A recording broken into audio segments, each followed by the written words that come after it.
তো সাহাবা ইকরামের আদত হলো তারা কথা কম বলেছেন, আমল বেশি করেছেন, যতটুকু জেনেছেন আমল করেছেন।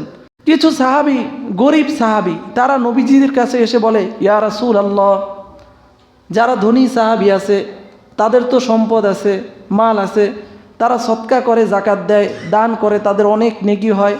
আমরা তো গরিব মানুষ, আমাদের টাকা নাই, পয়সা নাই, সদকা করার কিছু নাই। আমাদের কেমন একটা আমল আপনি শিক্ষা দিবেন যেই আমল করে আমরা তাদের সমান সমান থাকতে পারবো? নবীজি বললেন, ঠিক আছে, তোমরা তাসবিহে ফাতিমি পড়ো।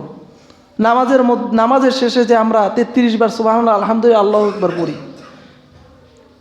এর মানে যারা দান সদকা করে তারা তো দান সদকার মাধ্যমে এগিয়ে যাবে, তোমরা এই আমলটা করতে থাকো, তাহলে তাদের সমান তোমরা থাকতে পারবে।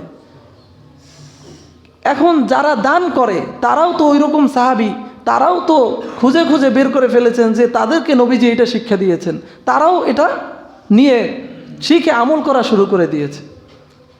এবার নবীজির কাছে আসে, ইয়া রাসূলুল্লাহ, এই আমল তো তারাও করে, এখন তো তারাও তো আমাদের চেয়ে আরও অগ্রগামী হয়ে গেল।